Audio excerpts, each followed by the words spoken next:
بسم اللہ الرحمن الرحیم۔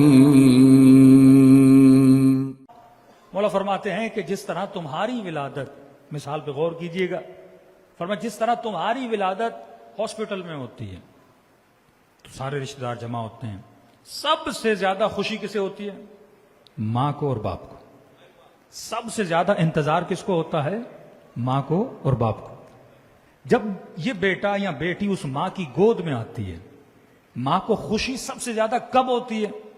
جب وہ بیٹی صحیح اور سالم ہو۔ خدا نہ خواستہ ایک ایسی بیٹی کی ولادت ہو، بیٹے کی ولادت ہو جس کے ہاتھ نہیں ہے، آنکھوں سے اندھا ہے، زبان سے گونگا ہے، تو ماں کو پیدائش پہ خوشی نہیں ہوتی، غم ہوتا ہے، کیونکہ بیٹا کیا پیدا ہوا ہے؟ ناقص پیدا ہوا ہے، بیٹی کیا پیدا ہوئی ہے؟ بیمار پیدا ہوئی ہے۔ لیکن جب صحیح سالم پیدا ہوتا ہے تو کیا ہوتی ہے؟ خوشی ہوتی ہے۔ مولا فرماتے ہیں اسی طرح جب مرنے والے عالم برزخ میں آتے ہیں، ان کی ولادت یا سالم ہوتی ہے یا ناقص ہوتی ہے۔ ہر بندہ دنیا سے وہاں جانے کے بعد سالم نہیں ہوتا۔ قرآن کی آیت ہے نا، جو یہاں پہ اندھا وہ وہاں پہ اندھا۔ اب یہ اندھے وہ نہیں جو حافظ قرآن ہوتے ہیں، آنکھوں کا اندھا نہیں، جو بابصیرت نہیں ہے، جو بمعرفت نہیں ہے۔ اولئک وقر فی آذانہم، جو حق کی آواز کو سنیں، لیکن قرآن کہتا ہے بعض کی مثال ایسے ہے جیسے ان کے کانوں میں کنکر ڈالے گئے ہیں، سنتے تو ہیں پر ایسے انسنا کر دیتے۔ مسجد سے آواز آتی ہے حیا علی الصلاۃ، آؤ نماز کی طرف، انسنا کر دیتے جیسے میں نے سنا ہی نہیں ہے۔ جنگ صفین میں علی آواز دے رہے ہیں، سن رہے ہیں، لیکن ایسے سن رہے جیسے انسنا کر دیا۔ مسجد میں علی خطبے دیتے ہیں، ایسے سن رہے ہیں جیسے انسنا کر دیا۔ عاشورہ کے دن امام حسین حق کی طرح بلا رہے ہیں، سن رہے ہیں پر انسنا کر دیتے ہیں۔ ڈیلی زیارت عاشورہ پڑھتا ہے، سنتا ہے پر انسنا کر دیتا ہے۔ قرآن کے احکام کو سنتا ہے پر انسنا کر دیتا ہے۔ حلال و حرام کی تشریح کو سنتا ہے پر پھر بھی رزق حرام کے پیچھے دوڑا جاتا ہے، انسنا کر دیتا ہے۔ احکام الہی کو سنتا ہے پر انسنا کر دیتا ہے۔ قرآن کہتا ہے یہ دنیا میں اندھا ہے اور آخرت میں بھی اندھا اٹھایا جائے گا۔ یہ نقص کون سا ہے؟ نقص روحانی ہے، یہ صحیح سالم ولادت نہیں پاتا۔ فرمایا بالکل اسی طرح جس طرح دنیا میں بچے پیدا ہوتے ہیں، کچھ ناقص ہوتے ہیں، کچھ بیمار ہوتے ہیں، کچھ سالم ہوتے ہیں، وہاں پر بھی کچھ لوگ پیدا ہوں گے کمپلیٹ صحیح سالم، جناب سلمان کی طرح، جناب اور کی طرح، جناب حبیب ابن مظاہر کی طرح، ہمارے شہداء کی طرح صحیح سالم ہو کر پیدا ہوں گے۔ اور کچھ لوگ وہ ہیں جو ناقص ہو کر پیدا ہوں گے، ناقص الخلقہ یعنی اندھے ہوں گے، ہاتھوں سے لولے لنگڑے ہوں گے، اور کچھ وہ ہیں جن کی شکلیں بدلی ہوئی ہوں گی۔ قرآن کہتا ہے قردۃ خاسئین، حیوانوں کی شکل میں آئیں گے۔ آپ کیا سمجھتے ہیں دشمنان اہل بیت کیا انسانی شکل میں آئیں گے؟ یہ حیوانی شکل میں آئیں گے۔ کچھ لوگ مولا فرماتے ہیں مچھر کی طرح، کچھ لوگ مکھی کی طرح، کچھ لوگ گدھوں کی طرح، یعنی ان کی شکلیں انسانی نہیں ہوں گی۔ اور کچھ وہ ہیں شکل تو صحیح سالم ہوگی لیکن بیچارہ ناقص پیدا ہوگا۔ چوتھے وہ ہیں پیدا تو ہوں گے سب کچھ صحیح ہے لیکن بیمار ہو کر پیدا ہوں گے۔ اب بیمار کا علاج ہے، ناقص کا علاج نہیں ہے۔ بیمار کا علاج ہے، ناقص کا علاج نہیں ہے۔ تبھی کہا خالدین فیہا، کچھ لوگ ہمیشہ جہنم میں رہیں گے، لیکن بیمار کو وادی برہوت میں بھیجنے کے بعد وہ ٹھیک بھی ہو سکتا ہے۔ دیکھیے ایک ہاسپٹل ہے کینسر کا، ایک ہاسپٹل ہے مثلا ہیپاٹائٹس کا، کڈنیز کا علاج کرتا ہے۔ کچھ لوگ وہ ہیں جو لا علاج ہیں، مثلا بچہ پیدا ہوا، آنکھیں نہیں، ہاتھ نہیں، اب اس کا آپ کیا کر سکتے ہیں؟ کچھ بھی نہیں۔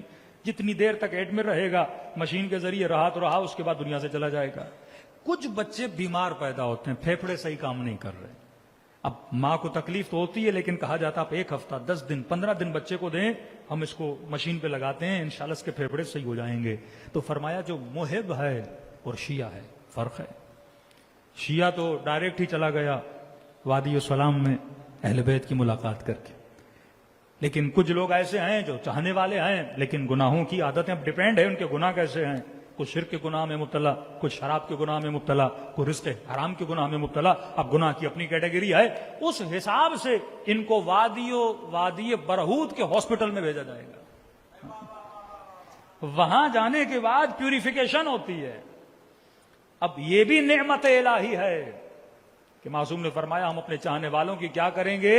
شفاعت کریں گے۔ یعنی کوئی بھی ایسا اہل بیت کا محب نہیں جو جنت میں نہ جائے، لیکن کیسے جائے گا وہ پروسیس بھی تو بتایا جائے۔ وہ وادی برہوت میں بھیجا جاتا ہے، اور جس طرح ہاسپٹل میں ایک بیمار کو ٹھیک کیا جاتا ہے، اسی طرح وادی برہوت میں عذاب الہی کے ذریعے اسے پاک کیا جائے گا، اور ضمانت علی کے بدلے میں اسے جنت میں بھیجا جائے گا۔ ہاں؟ لیکن وہ عذاب بھی تو بڑا کٹھن عذاب ہے نا، مومن کی تو کوشش ہی ہونی چاہیے۔ اب اس تکلیف کو سنیے، امیر المومنین کے جملے، فرمایا جس طرح ماں صحیح سالم بچے کو دیکھ کر خوش ہوتی ہے۔ ہر بچہ دو پیٹ ہیں، دنیا کا پیٹ، ماں کا پیٹ، دنیا کا پیٹ، اور آخری ولادت جو ہماری ہوتی ہے عالم برزخ میں، وہ ہماری ایک فائنل ولادت ہے، اس کے بعد کوئی انسان کی ولادت نہیں ہے۔ پہلی ولادت آپ کی کب ہوتی ہے؟ جب آپ ماں کے پیٹ سے نکلتے ہیں۔ دوسری ولادت آپ کی کب ہوتی ہے؟ جب عالم برزخ میں آپ پیدا ہوتے ہیں۔ تو ماں کے پیٹ میں جسم بنتا ہے، دنیا کے پیٹ میں روح بنتی ہے۔ ماں کے پیٹ میں اگر ماں کھانے پینے کا صحیح خیال نہ کرے تو بچہ بیمار پیدا ہوگا، غلط چیزیں کھائے، غلط چیزوں کو استعمال کرے تو بچہ بیمار۔ دنیا کے پیٹ میں اگر اعمال بندے کے صحیح نہ ہو تو برزخ میں ولادت کیا ہوتی ہے؟ غلط ہوتی ہے۔ ماں کے پیٹ سے نکل کر جب بچہ دنیا میں آتا ہے تو ماں کی گود میں آتا ہے، دنیا کے پیٹ سے نکل کر جب برزخ میں جاتا ہے تو علی کی گود میں آتا ہے۔ اب امام کے جملے پہ ذرا غور کرنا، فرمایا جتنی خوشی تمہاری ماں کو ہوتی ہے، تمہارے باپ کو ہوتی ہے، تمہارے رشتے داروں کو ہوتی ہے کہ ہاسپٹل میں سارے جمع ہوتے ہیں، بیٹے کی ولادت ہوئی ہے، بچے کی ولادت ہوئی ہے، بیٹی کی ولادت ہوئی ہے، مٹھائیاں لے کر آتے ہیں، کیونکہ پیدائش جو ہے وہ خوشی کا دن ہے۔ بچہ صحیح سالم پیدا ہوا، سارے لوگ خوش ہیں، ناسالم پیدا ہوا، سارے لوگ غمگین ہیں، ارے بیچارے کا بچہ صحیح پیدا نہیں ہوا، بیمار پیدا ہوا، لولا پیدا ہوا، لنگڑا پیدا ہوا۔ فرمایا بالکل اسی طرح جب عالم برزخ میں تیری پیدائش ہوتی ہے، اگر تو صحیح سالم ہے تو جیسی خوشی پیدائش کے وقت تیری ماں کو ہوئی تھی، اس سے زیادہ خوشی علی ابن ابی طالب کو ہوتی ہے، کیونکہ انا و علی ابوا حاجل ماں، ہم اس ارواح کے کیا ہیں؟ ماں باپ ہیں۔ جب صحیح سالم بچے کو اپنی گودوں میں لیتے ہیں تو علی کو خوشی ہوتی ہے۔ جب سلمان جیسی پیدائش ہو، جب حبیب ابن مظاہر جیسی پیدائش ہو، جب جناب حر جیسی پیدائش ہو تو علی کو خوشی ہوتی ہے، جب قمر جیسی پیدائش ہو تو علی کو خوشی ہوتی ہے۔ لیکن فرمایا جب بچہ ناقص پیدا ہوتا ہے، جتنا دکھ تمہاری ماں کو ہوتا ہے اس سے کئی گنا زیادہ دکھ علی ابن ابی طالب کو ہوتا ہے، کیونکہ بڑی محنت کی اہل بیت نے اس روح کی بقا کے لیے، جسم کی بقا نہیں، روح کی بقا۔ کربلا کا پورا واقعہ کس کی بقا کے لیے؟ ہاں، لِإِصْلَاحِ أُمَّتِ جَدِّ، تاکہ تیرے وجود کی اصلاح کی جائے۔